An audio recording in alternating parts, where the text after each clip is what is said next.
Well, thank you. I was watching my computer to make sure I didn't fall asleep. The university has installed facial recognition software on our computers, which means when you log in, you kind of have to get your face in the right spot or it doesn't recognize you and you can't get in.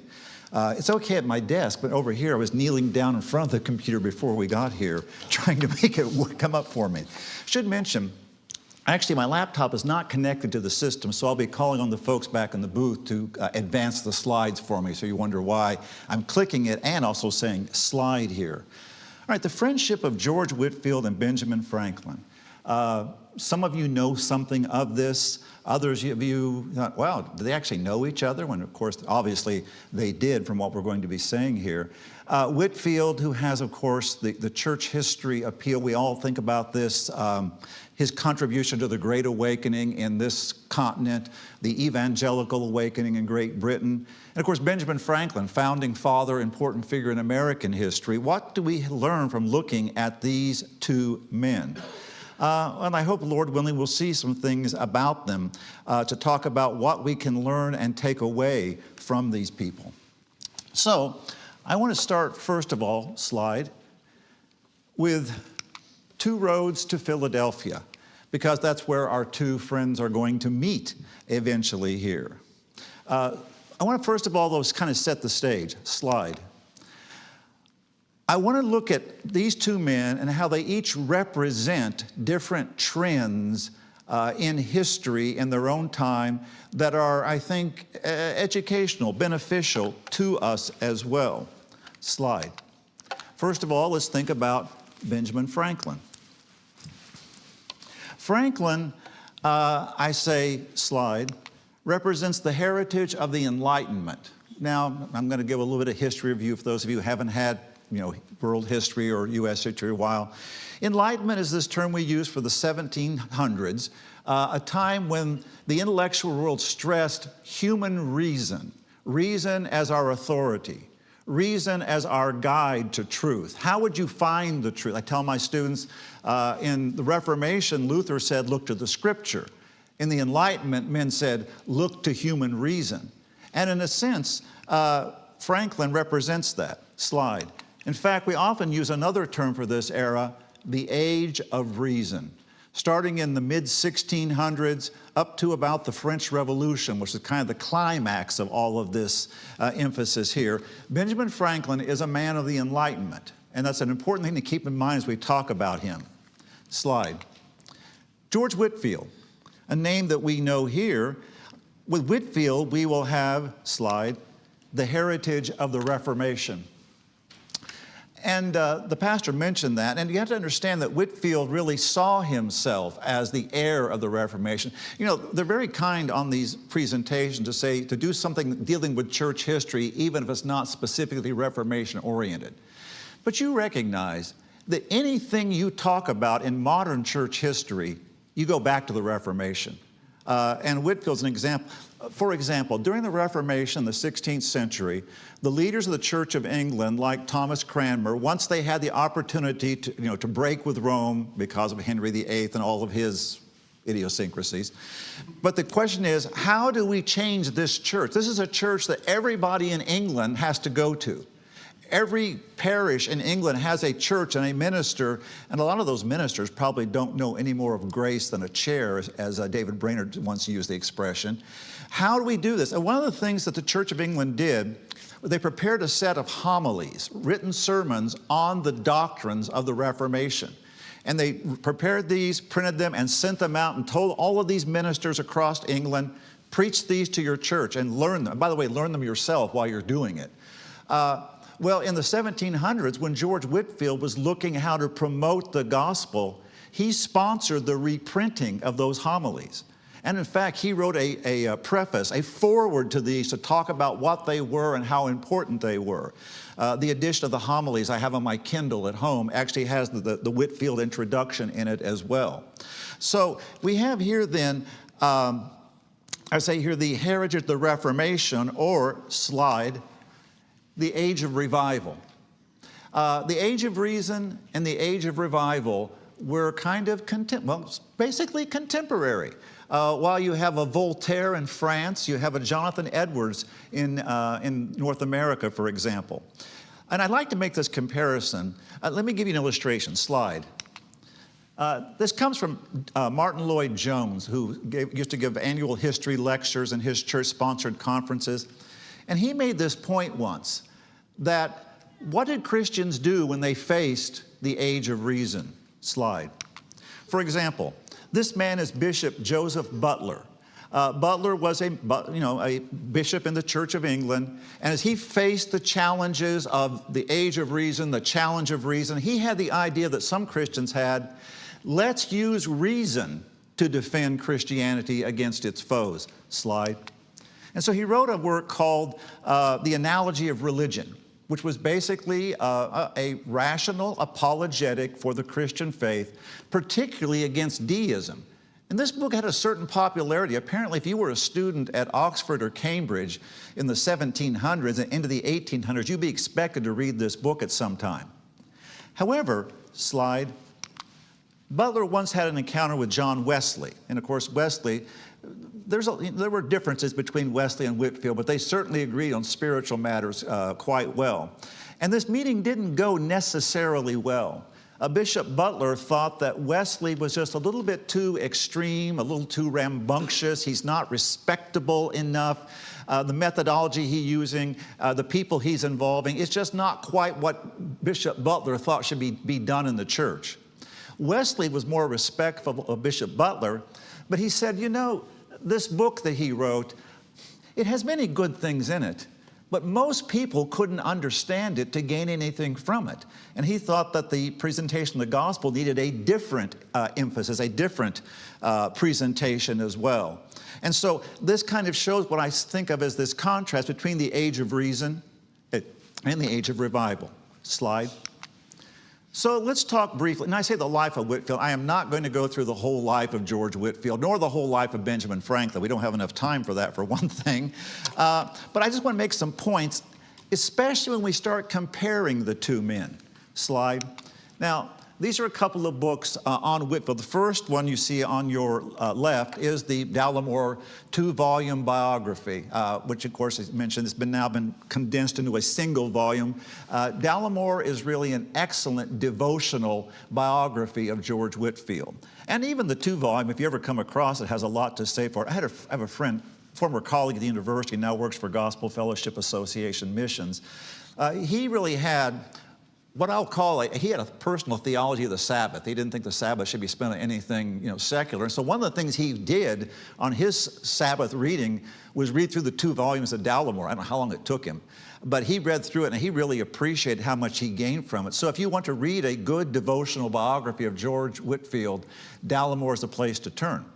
Now, the other book, George Whitefield, America's Spiritual Founder, is by Thomas Kidd, who is a modern historian that I think you should at least be aware of, Professor Kidd. He is a professional historian. This book is published, I think, by Yale University Press. But he is an evangelical Christian. He was born and reared in the upstate of South Carolina. He was converted and baptized in a Southern Baptist church not very far from here. And it's interesting to read him. Now, Kidd is not devotional because he's writing a professional biography to a general audience.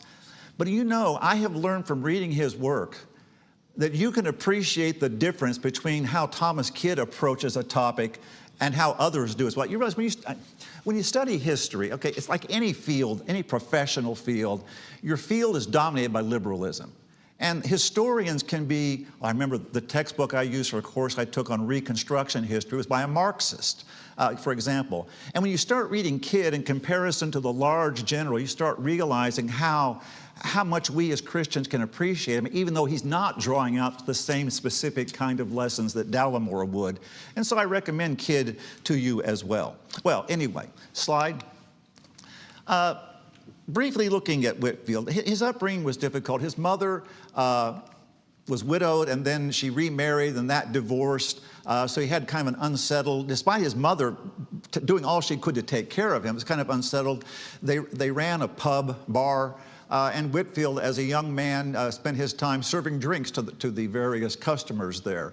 He was kind of interested in religion, but sometimes he'd fall out of interest in religion. One of the stories I remember, he used to steal money from his mother and give it to the poor.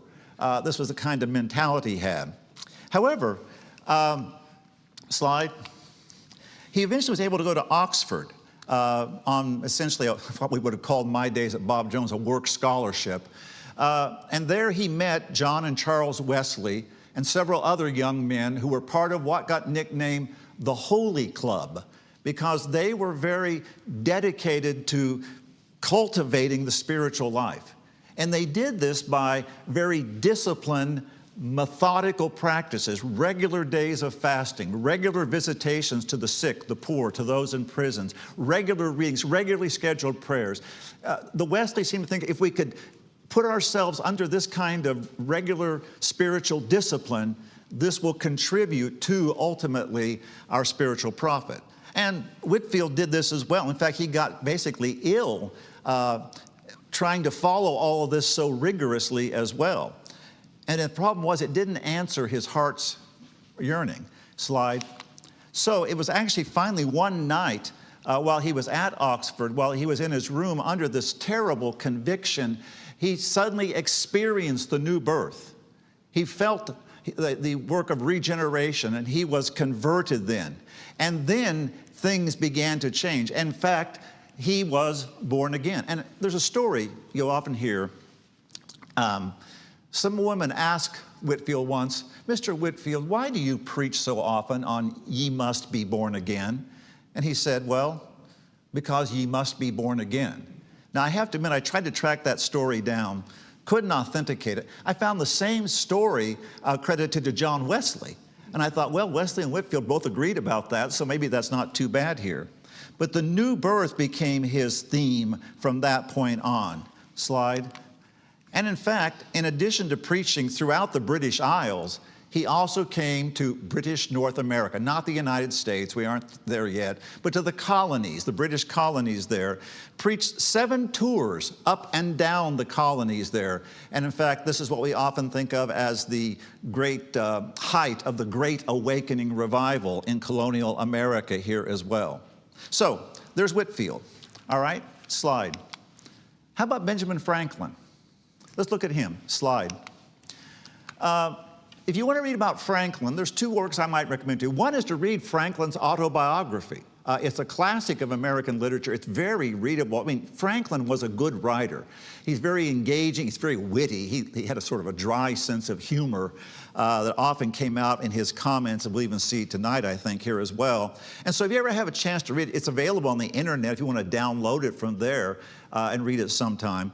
And then I have another book by Thomas Kidd on Benjamin Franklin, the study of the religious life of Benjamin Franklin. And Kidd goes very carefully through every detail that we can find about what Franklin did and believed and said about religion.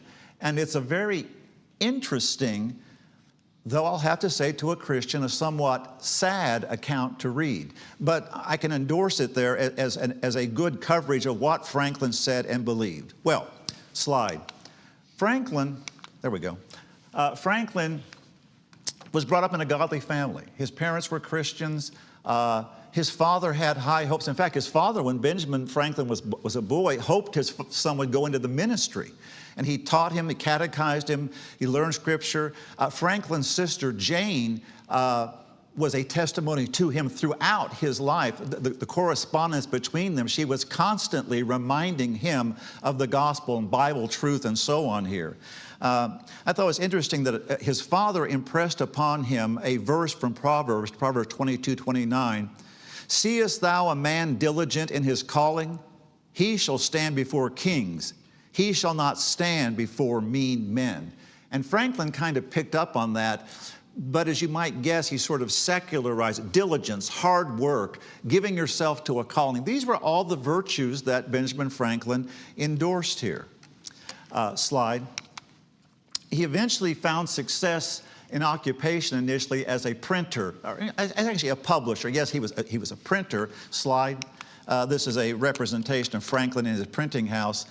But he built this into a very sound and thriving business, partly because of his discipline, his diligence, his hard work, his honesty, his integrity, All of these good qualities were found in Franklin. And that's the basis. That's why he ended up in politics, because people trusted him and invited him to do things. He ended up in these things we'll talk about later with the American Revolution because of the reputation he had built as a sound and honest businessman. And we're going to see that's how he also came to know George Whitefield. Slide. However, Franklin's faith, as he expressed it in his autobiography, is basically what we call today deism. All right. You may have heard of this before. Again, it shows up in school books and so on. Deism is sometimes called the religion of the clockmaker God, which actually isn't quite accurate if you look at it more closely, but as a general label, it works. What do I mean by that? Well, deism, God is like a master clockmaker, and he assembles the universe like a clockmaker would assemble a marvelous clock, a marvelous piece of machinery. And then God winds it up, as it were, and sets the universe going, and he steps back and watches his universe function. Now, as I said, that's a little bit of an exaggeration, but there's a lot to that. Franklin, in his autobiography, gave, in a sense, his creed. Let's look at the points of it quickly. Slide. Slide. First of all, there is a God. There is one God, and this is the God who made all things. There is a creator, Franklin said. Slide. He governs the world by his providence. This is where sometimes the clockmaker idea breaks down. You have this idea that deists don't think that God's involved. Well, actually, Franklin thought God was involved with the universe, with the world. Although we'll see before we finish, he had some hesitations on some points, but we'll come to that eventually. But he does believe that God is active in the affairs of this world. Slide. Because he is a God, he ought to be worshiped. You worship God by adoration. You worship him by prayer. You worship him by thanksgiving. And Franklin, at various times in his life, expressed thanksgiving toward God and the blessings he thought that God had given him. Slide. And perhaps the supreme one here is the acceptable service of God. The best service of God is to do good to other men. The doing of good.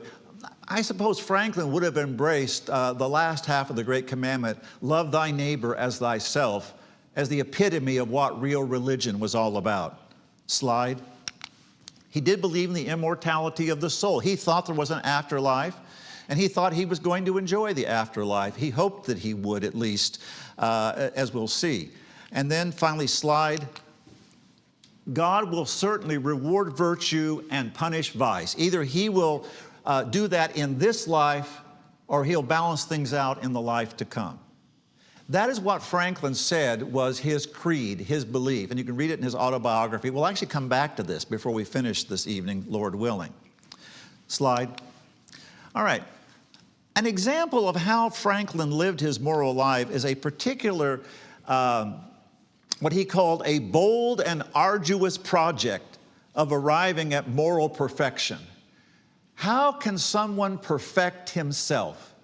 This is the system that Franklin came up with. Slide.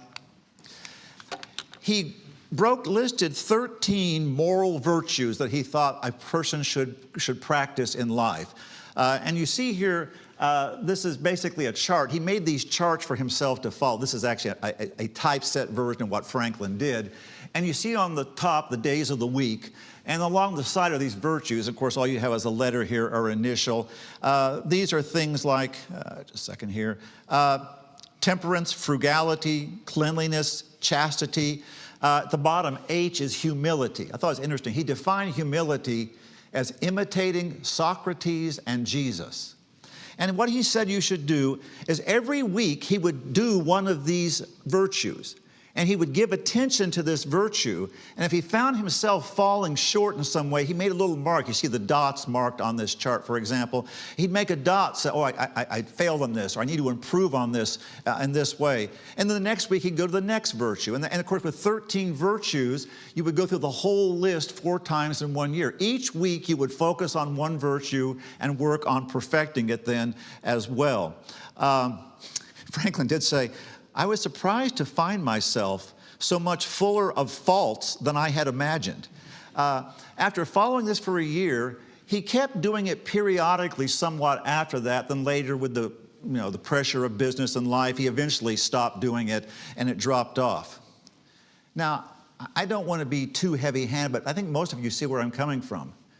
George Whitefield followed a methodical practice of spiritual discipline, and he didn't find that it satisfied. Only the new birth could. Benjamin Franklin set up his own methodical approach to practicing and increasing moral virtue, and he thought that was pretty good by the time he was done. So, Franklin. And I might mention this too, slide. People sometimes ask me as a teacher, all right, what did the founding fathers think about religion? Well, it depends on which founding father you're talking about. They're all over the place. There were founding fathers who were devout Christians with wonderful testimonies. There were founding fathers who were basically like Franklin or Thomas Jefferson, more deistic in their approach here. There's a big variety. But one thing that the founding fathers all agreed about, and Franklin endorsed, is religion's a good thing. Religion makes people virtuous. Religion will make us good citizens. We should promote religion. George Washington, in his farewell address, talks about how religion is important for the strength of the republic and the maintenance of what we had won in the Revolution and so on here as well. Franklin endorsed that completely. Well, slide. Finally, in 1739, George Whitefield comes to North America, comes to Philadelphia, and these two men meet. Slide. I just put this in here. I came across this while I was working on this presentation. This is the earliest known picture of Franklin. This would have been 7 years after he first met George Whitefield. It doesn't look like all the pictures we see of Franklin so often, which we'll see later in this presentation as well, but there was kind of a historical interest to that. Okay, slide. Let's look at the relationship of these two men. It was, in the words of Benjamin Franklin, as we'll see, a civil friendship. Let me mention one thing too, as a quick aside. Years ago when I was at the University Press, I did 2 books of collections of articles of church history by different people. Dr. Panosian, Dr. Elliott has an article in the book test. He has 2 of them, in fact, as I recall, called Faith of Our Fathers, Scenes from Church History, Faith of Our Fathers, Scenes from American Church History. Well, I found I had an extra copy of the American volume, so I wanted to donate this to the library. The reason I'm mentioning it is in this book is an article by Rebecca Lunsford Foster called The Preacher and the Printer, in which she takes a lot of the documents that I'm quoting to you here and sets them one after another and provides a bridge between them. So sometime if you'd like to kind of look at this yourself and perhaps don't want to try to read through all of Benjamin Franklin's autobiography, this should be in the library eventually once we get it processed and so on. By the way, a couple of times this weekend, I'm going to mention books that I worked on. Understand this, I don't make any money off of them. You're not enriching me if you go and buy one. I did these on staff for the University Press. They paid me a salary. That salary was a whole lot more than I would ever make in royalties. So anyway, but there will be a few things like that I may mention here. Well, anyway, let's look at some of the things that Franklin and Whitefield said. Slide. First of all, they had a business relationship. Benjamin Franklin was a publisher. George Whitefield wanted to have his works, his sermons, his journals, and so on published. So it's a natural thing. He came to Franklin and said, would you do this? And Franklin, thinking, this will probably do well financially, said, sure. He began to publish these things. Now, Franklin published all sorts of things by George Whitefield. Ironically, he sometimes published things by Whitefield's enemies. When I was doing the research on the journal article that they gave you the link to in one of the emails, I was going through these old documents they have on microfiche at the Bob Jones Library, and I came across this anti-Whitefield tract, and it was published by Benjamin Franklin. So Franklin kind of played both sides, but he published more pro-Whitefield than that. And also, as we see here, he developed a friendship. Slide. What was the testimony of, there we go, for me, the testimony of Franklin to Whitefield's work? A couple of slides here. I do have a lot of words on here, and I know they always say that that's not really great PowerPoint practice because you can't read them all fast enough or whatever, but bear with me. I think at least it will illustrate to you as I give them to you. Slide. For example, He said, "It was a matter of speculation to me to observe the extraordinary influence of his oratory on his hearers, and how much they admired and respected him, notwithstanding his common abuse of them by assuring them that they were naturally half beast and half devils. It was wonderful to see the change soon made in the manners of our inhabitants," this is in Philadelphia. "From being thoughtless or indifferent about religion, it seemed as if the whole world were growing religious, so that one could not walk through the town in the evening without hearing psalms sung in different families of every street." Slide. One of the things that Franklin did, he'd heard all these stories about Whitefield preaching outdoors to huge crowds, and he thought, now can you really do that? So once when Whitefield was preaching in Philadelphia, Franklin said, "I'm going to test this." So he started listening to Whitefield and began to basically walk away, seeing how far he could get before he couldn't make out what Whitefield was saying anymore. And he finally got to a certain point. Then he calculated the area around that and assigned a value for so many square feet per person or something. And he estimated that outdoors without amplification, Whitefield could speak to 30,000 people. Now a lot of historians have he may have been off in that. Okay, half of it, 15,000. Okay, a third of that, 10,000. I mean, let's face it, most of us couldn't speak to 100 people outdoors and be heard very well. It says something about the great power of his voice. Slide. But also there is the power of his preaching. There's a famous story that Franklin tells, how he went to a meeting with Whitefield. Now, one of the things that George Whitefield was doing was raising money to build an orphanage in Savannah. Franklin, he liked the idea of the orphanage, but he had some disagreements with some of the particulars of Whitefield's plan. So he determined I was going to go to the meeting, but I said I would not give anything to the offering. He said, so I had in my pocket some copper, some silver, and some gold. And I'm sitting here listening, and suddenly he said, with one stroke of the oratory, I thought, well, I'll give the coppers. And then Whitefield continued, and again another point, said, all right, I'll give the copper and the silver. And then finally he said, when the offering came, he took all the money in his pockets and put it into the offering there. Some testimony to the power here. However, slide, it was, in the words of Benjamin Franklin, the relationship of them was only a civil friendship. In fact, there's a famous quotation you see on the next slide. "He used indeed sometimes to pray for my conversion, but never had the satisfaction of believing that his prayers were heard. Ours was a mere civil friendship, sincere on both sides, and lasted to his death." Slide. Now, one of the things that we have are a number of letters that have survived between Franklin and Whitefield. It's not a huge correspondence, but it's my students have an assignment where they read from Franklin's autobiography and read some of the letters between the two. And I think the file I give is only like 7 or 8 pages long, so it's not that huge. I didn't put all the letters in because some of them were just business matters, but 10, 12 pages of material total, I'm guessing here as well. And it's interesting to see, for example, slide, Whitefield on Franklin's epitaph. Somewhere earlier in his career, Franklin wrote, in a sense, what he'd like on his tombstone. Now, being Franklin, as I said, he has kind of a dry humor, and that comes out as well. But this is what he wrote. Slide. "The body of B. Franklin, printer, like the cover of an old book, its contents torn out and stripped of its lettering and gilding, lies here, food for worms. But the work shall not be wholly lost, for it will, as he believed, appear once more in a new and more perfect edition, corrected and amended by the author." Well, after several years later, somehow Whitefield came across this in some of the various publications about Franklin, so he wrote him a letter.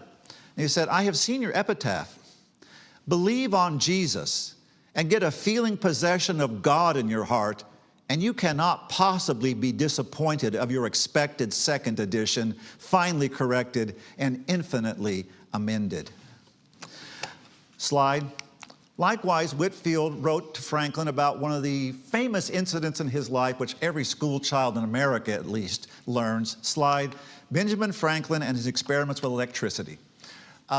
This is actually what made Franklin famous in Europe. He was given his first honorary degree, I believe, as a result of his researches into the nature of electricity. And yes, the story you heard, he flew a kite in a thunderstorm with a key attached to it to test some of his theories, which is one of those really dumb things. It's kind of like when you hear, Martin Luther got caught in a thunderstorm and ran under a tree. At least Luther wasn't a scientist. Franklin didn't know better either. But Whitefield heard about this, and he wrote to Franklin about it and said, I find that you grow more and more famous in the learned world. As you have made a pretty considerable progress in the mysteries of electricity, I would now humbly recommend to your diligent, unprejudiced pursuit and study the mystery of the new birth. It is a most important, interesting study, and will richly answer and repay you for all your pains. One at whose bar we are shortly to appear has solemnly declared that without it we cannot enter into the kingdom of heaven. You will excuse the freedom. I must have, as a Latin phrase, aliquid Christi in all of my letters. Aliquid Christi, something of Christ. This shows a couple of times in the letters he wrote to Franklin, apparently used elsewhere. He said, I've got to have something of Christ in every letter that I write, if I can here.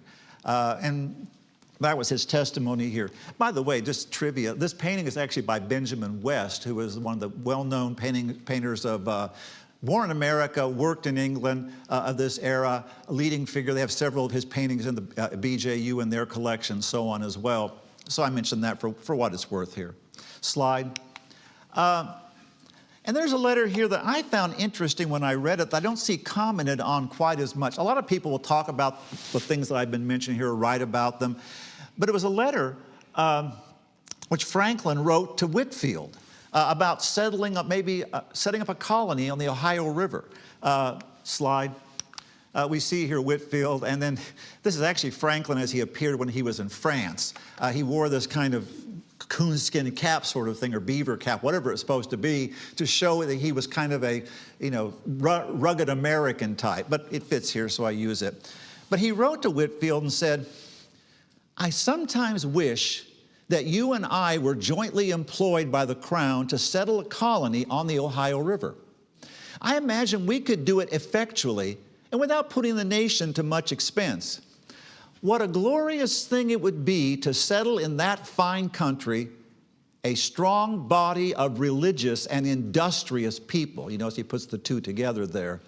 Might it not greatly facilitate the introduction of pure religion among the heathen if we could, by such a colony, show them a better sample of the most vicious and abandoned wretches of our nation? It just struck me as interesting here. Was he again being somewhat wry, tongue-in-cheek? Was this what he thought sincerely? Did Franklin think of himself, in some sense, kind of a Christian? I don't know. But it's interesting that he expressed it there. Slide. But it is interesting that through this constant witness, and by the way, Whitefield stayed in Franklin's home.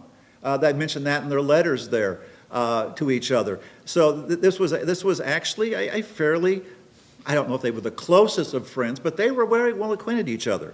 And Franklin seems to have appreciated what Whitefield was saying to him, despite the fact that he apparently never accepted it. Slide. Your frequently repeated wishes and prayers for my eternal as well as temporal happiness are very obliging. I can only thank you for them and offer you mine in return. I have myself no doubts that I shall enjoy as much of both as is proper for me. That being who gave me existence, and through almost 80 years has been continually showering his favors upon me, whose very chastisements have been blessings to me, can I doubt that he loves me? And if he loves me, can I doubt that he will go on to take care of me not only here, but hereafter? This is to some may seem presumption, but to me it appears the best grounded hope of the future built on the experience of the past. Slide. And then there's the final letter that we have between Franklin and Whitefield, at least that has survived. There may have been others. That'd be a wonderful thing for a historian if somebody uncovered yet more of these letters, though I doubt that they will. But in that letter, Franklin said, he was talking basically about, they were talking politics is what it boiled down to, and some of the complaints about even then what was going on between the colonies and the British Crown and Parliament and so on. And Franklin said, I see with you that our affairs are not well managed by our rulers here below. I wish I could believe with you that they are well attended to by those above. I rather suspect from certain circumstances that though the general government of the universe is well administered, our particular little affairs are perhaps below noses and left to take the chance of human prudence or imprudence as either may happen to be uppermost. It is, however, an uncomfortable thought, and I leave it. I talked about earlier, he believed in the providence of God. Yet he was saying, well, yes, there is a providence in this universe, but does it notice us? I wonder. This is interesting. We actually have here Whitefield's direct response because he wrote on the bottom of this letter, has been preserved, uncomfortable slide, sorry. I guess mine didn't go. There we go. Uncomfortable indeed, and blessed be God unscriptural. For we are fully assured that the Lord reigneth, and are directed to cast all our care on him, because he careth for us. Well, that's the character of the two men. Slide. Let's look briefly then at the heritage of Whitefield and Franklin and what we can take away from them. Slide. George Whitefield. Slide. Whitefield continued his visits to America, and on his seventh and last visit, as he was preaching up in the colonies, he got to Newburyport, Massachusetts. He preached there, and that night he was staying in the manse of the Presbyterian church there. And as he went to the church, the people pressed after him to speak once more. So he went to the top of the stairs at that church, and he had a candle, and said to them, I will preach to you until the candle burns down. Well, the symbolism of that, but I'm leave that for a moment. And he preached to them, and when the candle went out, he stopped, he went to bed, and sometime in the night he woke up in the presence of Christ. Now, there's a lot of things we could say about Whitefield, and I'm just going to touch on some because I want to come back to this comparison with Franklin. Let me just mention one thing, slide. A lot of people like to talk about what was his effect on American history, or particularly what was his effect on the American Revolution. Now, I have to admit, there are people who really get carried, I'll be blunt with you, I think I get carried away with this. George Whitefield was more important to the American Revolution than George Washington. I've heard that kind of line before. And that's probably, getting a little carried away with things. But why would people say that? Well, they look at various things about Whitefield and his career. I'm talking here from a secular point of view, historians would say. They say, well, Whitefield helped to fan a democratic fervor in the colonies here. For example, in his preaching, the churches that grew out of his preaching, there was a widespread participation of the laity, not just the clerical, pastoral class there as well. He brought in women, African Americans, Native Americans, people you didn't often see sometimes in respectable churches. Women were there, yes, but they were they were basic people who really took very strongly Paul's words about women being silent in the church there. Whitefield was encouraging them, bringing them and preaching to them. To preach to the slaves, which Whitefield did, was an unheard of thing. And so they say that basically the churches that came out of his preaching, the Baptists were very much energized, tended to be churches with a more democratic form of polity and so on. So they say that he kind of fostered democracy in America. They saw him as anti-hierarchical. That is, in the church, for example, he's saying, beware if your pastor is not a converted man. Don't simply defer to the pastor because he has a pastoral office. What he's saying and preaching, they say, well, he kind of undercuts the hierarchy in the church. And then by doing that, particularly in places like New England, where the pastors were part of the leading class of society, he seems to be challenging the hierarchy in society as well. And then it's only one step from that for many of his followers to challenge the hierarchy of king and parliament and all of that comes after here. Some would like to say that Whitefield represents the first American movement in American history. Because, at this time, you lived in your colony and you thought of your life. You didn't travel much back then. And so you thought basically of your life in the place where you were, whether you're in Massachusetts or Pennsylvania or Georgia or whatever. Here's a man who goes literally from Georgia to Maine, back and forth, preaching, drawing crowds, uniting people behind the movement that he is spearheading. And some like to say, again, secular writers will say, it's kind of like for the first time, British colonists started thinking themselves as maybe a united American people. Now, what do I think of those things? They're all interesting theories. I talk about them in my classes and so on here. I don't think that Whitefield would have seen that necessarily as his greatest contribution, but I can see the legitimacy of saying he had an impact on American history, and we can see some of his fruit. I just reviewed a book last year. My division chair was asked to review a book. She didn't have time. Said, this is more your thing, because it was somebody talking about basically how the Great Awakening promoted democratic and revolutionary ideals in the colonies. And they wrote, it's a fairly decent little book, and I gave it a decent review, I hope. The authors liked it. That's an interesting observation, a sidelight to history we can say here as well. But I don't think it's the main thing about Whitefield. I'll just point that. Slide. How about Benjamin Franklin?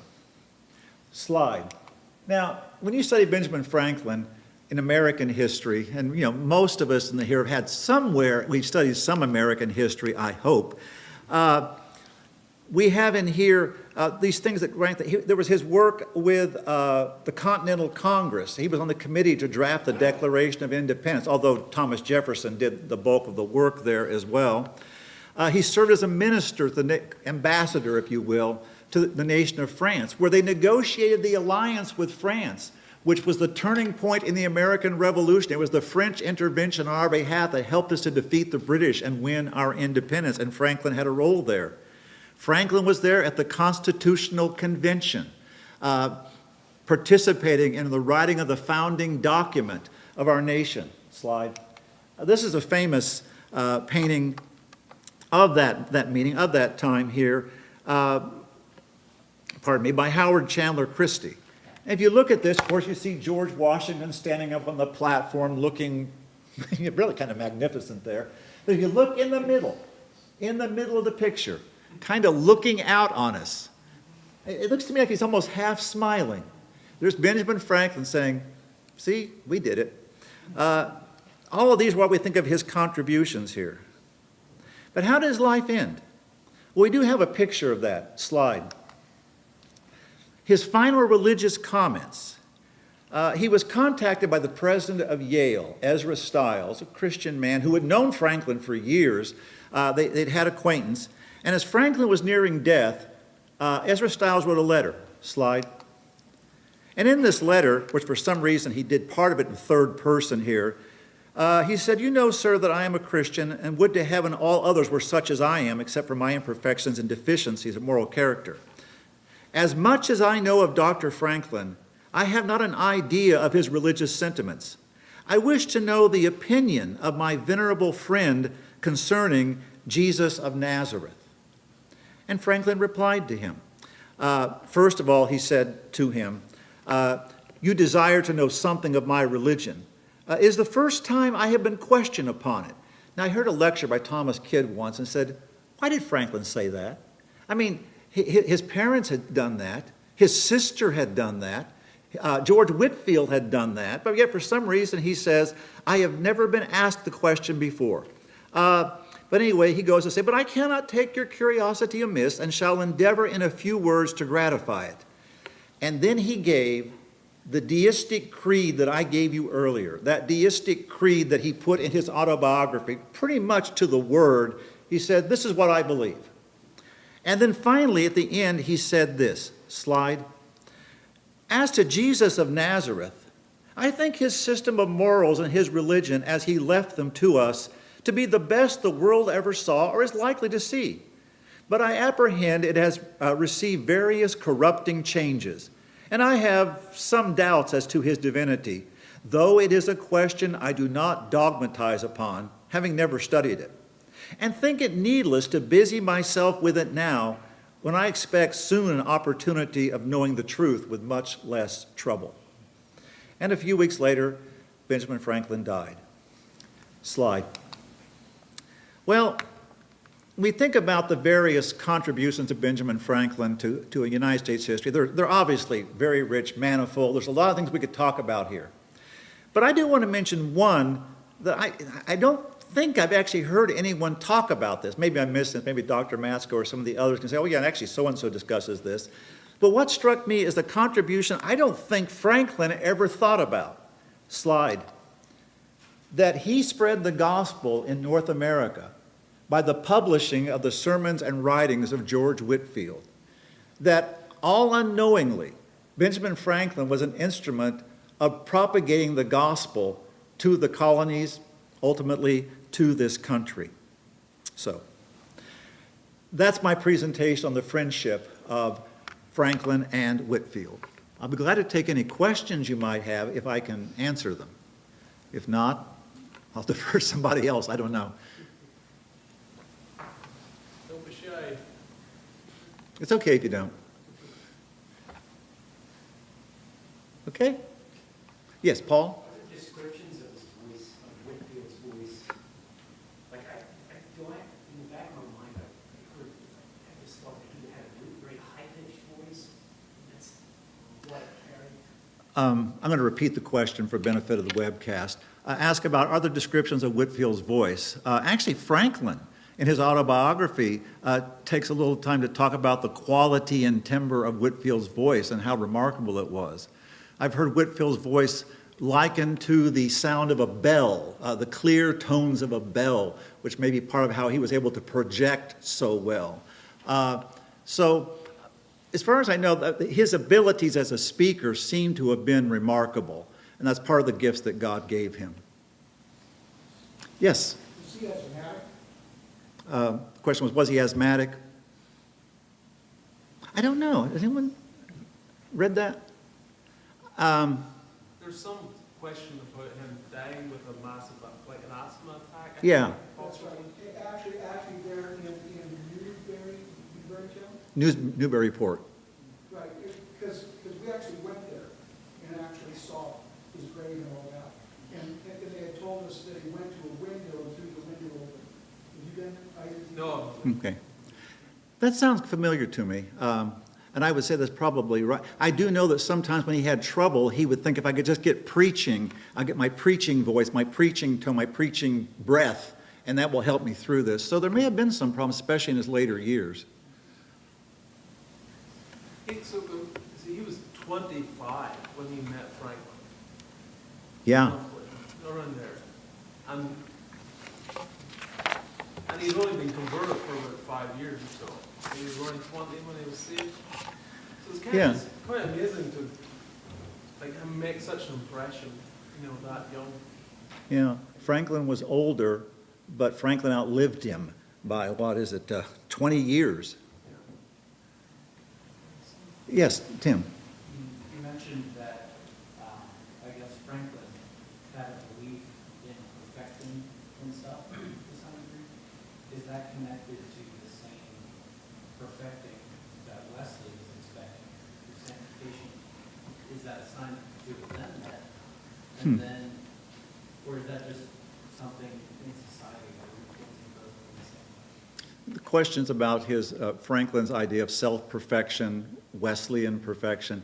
First of all, I'm pretty sure Wesley and Franklin never met. Wesley only went to Georgia, and I don't think Franklin was ever in Georgia, so it's unlikely they would have crossed paths there. But no, it's a different thing, because Wesleyan perfectionism, at least as Wesley taught it, first of all, it's the work of the Holy Spirit, and that wouldn't have made any sense to Franklin. Franklin was doing it himself.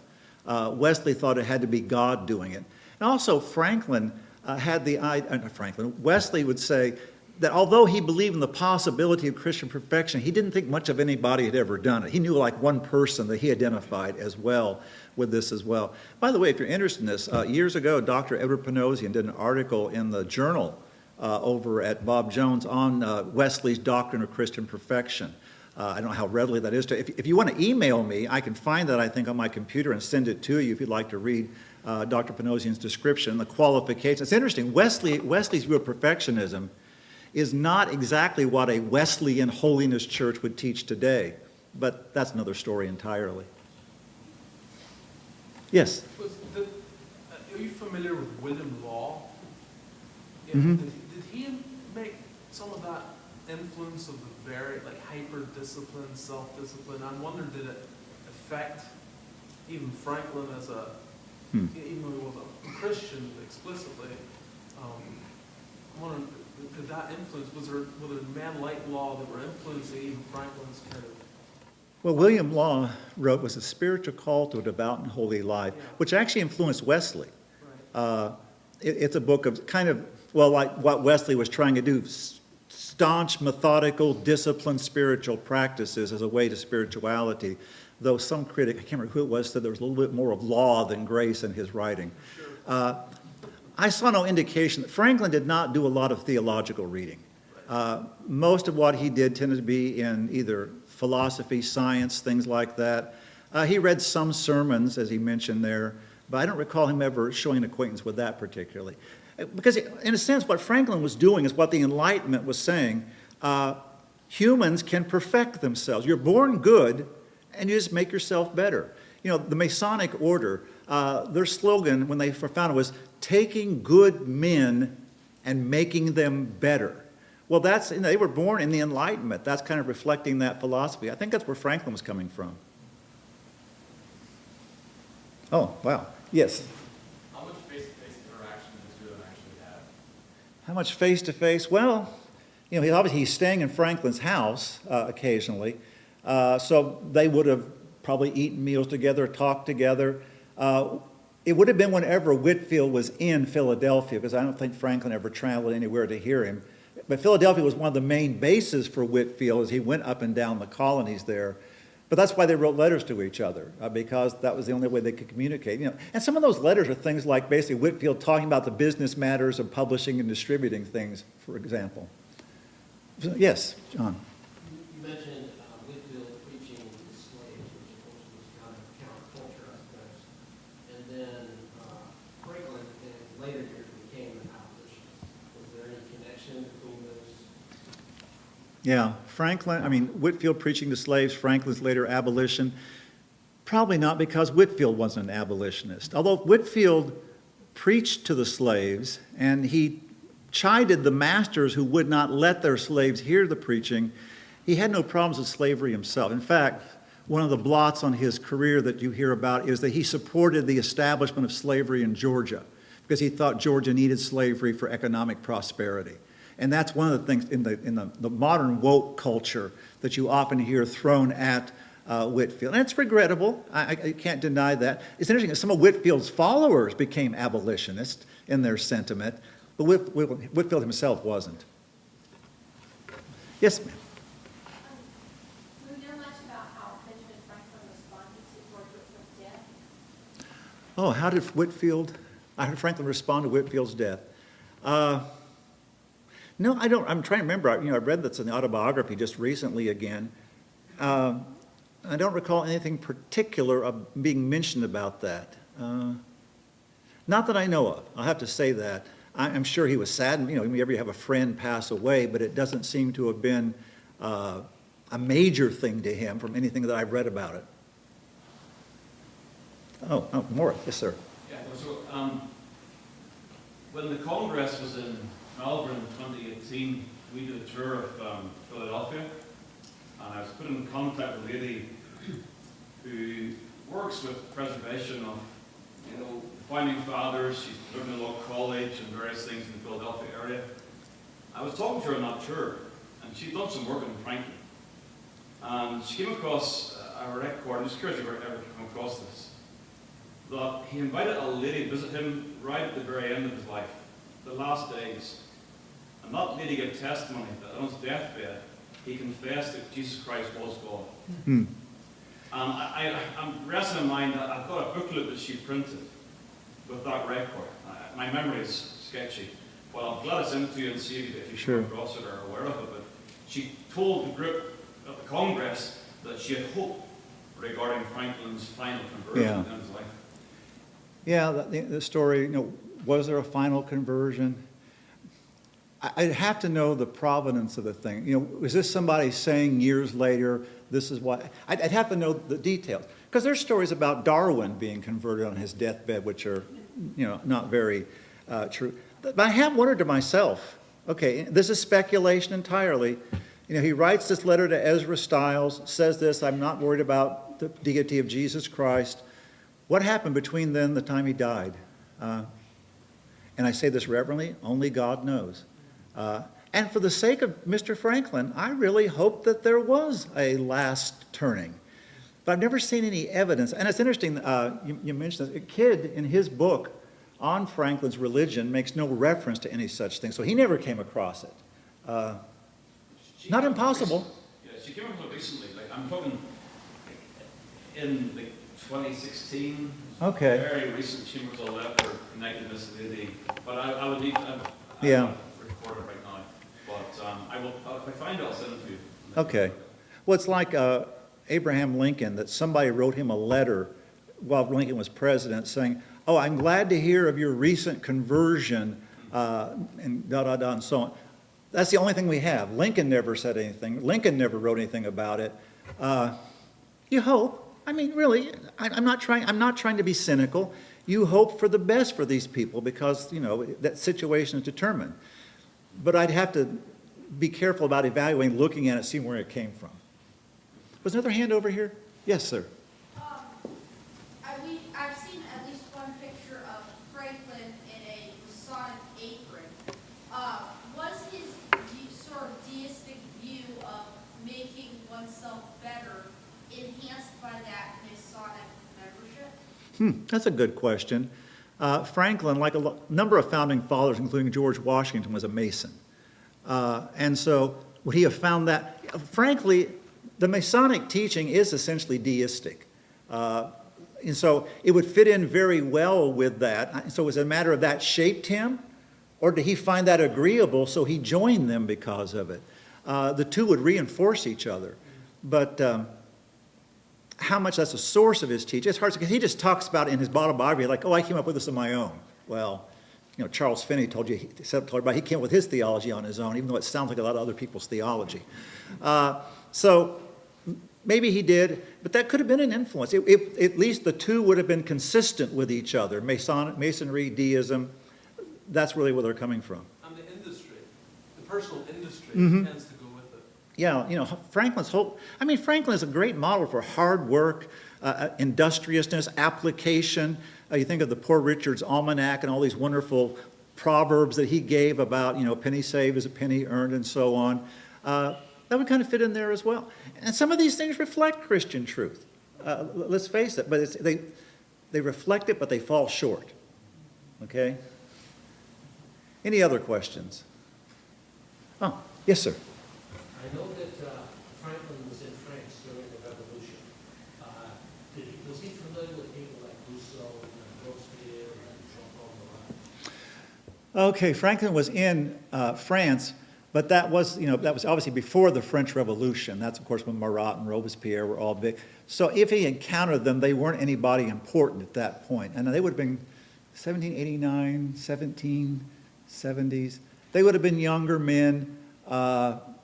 Probably Rousseau actually was Swiss, so I don't know whether he would have encountered him at that time or not. Basically, he spent most of his time with the royalty, nobility, the movers and the shakers who could help. He needed to bring over to get France on the American side, and so at least that's what he remembers and talks about there. Stories about him meeting various famous noble ladies, for example, that kind of thing. I don't recall anything about him ever being connected with the later revolutionaries, whereas Thomas Jefferson, I think, had some relations with those people later on, but that's a different story. Yes, back row. I want to give some coverage of at least what people think Whitefield's impact on the history of our country over here was, obviously, for here. What is the short version of how people see his spiritual and cultural influence over the British Isles? I should turn that over to some people from Britain. I don't know. I'm sure there are people like the Free Church who appreciate Whitefield. I doubt if it's very widespread, but that's my take on it. It's like if you visit Jonathan Edwards' church, in Northampton, Massachusetts. They're kind of like, yeah, we had this crazy guy who was pastor back then, and if you want to visit here as a tourist, that's okay, but we're really not into what he was doing, that kind of thing. I will say, Thomas Kidd calls him, Whitefield, America's spiritual founding father. And I thought to myself, that's really, you think about the religious influence of George Whitefield, I can sure see him and his impact on Christianity in America, whether he was responsible for the revolution or not. So, Larry. Did you ever meet George Washington? Did Whitefield ever meet George Washington? I don't think so. I never saw any record of that. But at this time, Washington would have been living at, let's see, I'm trying to think, 1730s. Of course, Washington himself was still a young man. I doubt that they crossed paths. Washington was in Philadelphia sometimes, but I don't recall ever reading that he had any encounters or heard about him or even thought about Whitefield. So I kind of doubt it. But it's one of those things, maybe somebody will turn up a letter sometime saying, you know, so-and-so was talking to so-and-so. It's like in the this is my favorite story, in the 1990s, they found some new letters by John Knox. I mean, maybe a half dozen or 8 or something like that. But you understand, you just don't turn up more letters from John Knox at this point in history, so that's really kind of nifty. They didn't say anything much. You know, hey, how's the weather there? You know, you know, so you can always hope things will be. The Dead Sea Scrolls were hidden for a couple of thousand years almost, so who knows what might turn up someday. All right, I don't want to prolong this. I like talking about history, but some of you may want to go home and eat or something. Let me ask you, Okay. Dr. Sidwell, as you've reviewed various books and articles and information on George Whitefield specifically, what have you taken away from him that maybe not maybe unique, but has cemented something or impressed you in some way personally, not just historically? Well, one thing I often teach that I took away from Whitefield is how he was really the beginning of modern evangelism. He was really, in some ways, the first major vocational evangelist. He did not pastor a church. He never pastored a church in his life. His entire life was dedicated to evangelism. And he was one of the early itinerant evangelists going about. So I look at him, and I can look at people later like D.L. Moody or Billy Sunday, who didn't agree with Whitefield in theology completely, Sunday especially, but who nonetheless, he set that pattern for so much work that was done, both in the British Isles and particularly in America. So that, I think of his contribution as an evangelist is the first thing that pops into my mind. And the other thing I think about is his interdenominationalism. Whitefield was very much a believer that we're talking about Christian. There's this, I don't know if I can quote this or not, I'll probably mangle it, but supposedly he was preaching, I was in Philadelphia, one of the eastern cities, and he begins apostrophizing. And he says, Father Abraham, whom have you in heaven? Do you have any Episcopalians? No. Are there any Presbyterians? No. Are there any Baptists? No. Well, who do you have up there? All we know are Christians. He says, well, and that's the way that it should be, you know.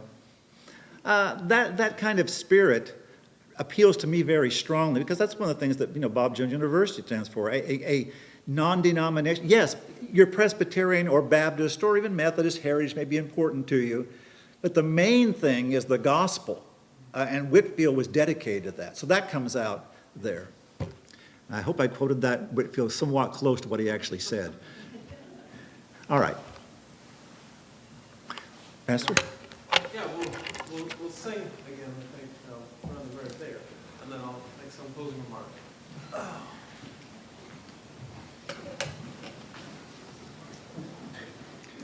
404. 404, a rock that stands forever is Christ, my righteousness. Please stand as we sing.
may be seated.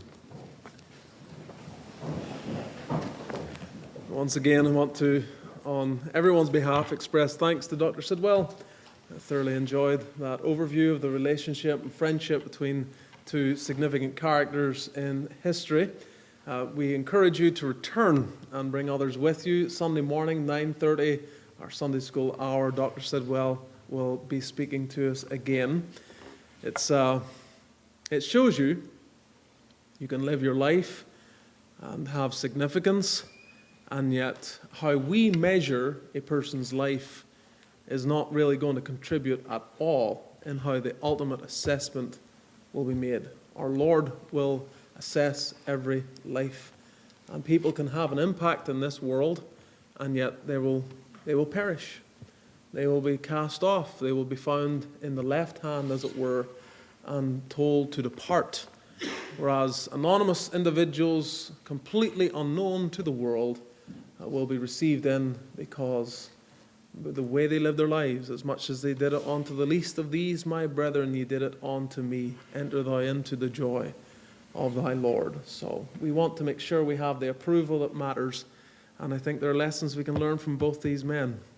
It's certainly different aspects, but ultimately the Christ of Whitefield is what every soul needs. And so I trust you can learn even from not only the similarities, but the stark contrasts. And if you read the sermons of Whitefield, I'm kind of saddened when I read his sermons, at least what's recorded, how theological they are. And I think before crowds that he addressed, if we were to deal with the themes in the way that he did in our day, I think 3/4 of people would be utterly lost as he deals with themes of Christ and pure righteousness and so on. But I think it's a theme for anyone who wants to be an evangelist and preach the gospel. Look at Whitefield, read his preaching, see what he said, and again, the exaltation of the person and work of Christ. It's not enough to tell men what's wrong with themselves. You have to tell them who is the only one who can save. And especially in that evangelistic arena, there can be a great emphasis upon the brute beasts and whatever way Franklin described the way Whitefield dealt with men, but he never left them there. He drove them into the arms of Jesus by his language. And what a heart he had for souls. That's the legacy. A love for souls, a love for men, a love to preach the gospel. And the ministers of our own denomination have always appreciated that side. There was a question about the legacy of Whitefield in the British Isles. Whitefield has always been overshadowed by Wesley, in part because of the legacy of the Methodist denomination, which of course Whitefield didn't leave a denomination behind. And so there's this huge influence of Wesley, and even people who have no interest in church history know the name John Wesley, whereas there would be not that many, I don't think, who would know anything about George Whitefield. But there's no doubting his legacy here as well as over there. He did preaching tours up and down here in the east. He did preaching tours across the British Isles. Made a huge impact and saw God work. Mighty unusual character for sure. Well, let's pray and then dismiss us for this evening. Father, we are thankful for the consideration of our subject tonight, the focus upon these two characters that played a part in the early years of the establishment of what became this nation. And we ask, Lord, that especially when it comes to Whitefield, there would be an imbibing of all the positive spirit of this man. We ask, O God, that once again, roaming through the towns and the cities of this great nation would be preachers of the gospel of Christ who are empowered by the Spirit in the way that that man was. It is a lament to us that so few seem to have such divine unction. And we know even in his own life, it came and it went. It wasn't always at the same peak that it was perhaps even in those early visits here. But nonetheless, what an impression. How many souls will attribute God working through Whitefield to their eternal state before the living God. We pray, Father, that you would raise such up. You would bless the kingdom of Christ with evangelists who go in the name of Christ with power and with a love for men. Help us in our own labors. Help us to be faithful. Help us to be Christ-centered, and help us to love the hearts of those around us. Bless us with our rest tonight. Bring the menfolk back here in the morning to be encouraged again from thy servant, Dr. Pollock. We pray that again we'll be feeding and being encouraged from thy word. So come to us, and may the grace of our Lord Jesus, the love of God our Father, and the fellowship of the Spirit be the portion of all the people of God now and evermore. Amen.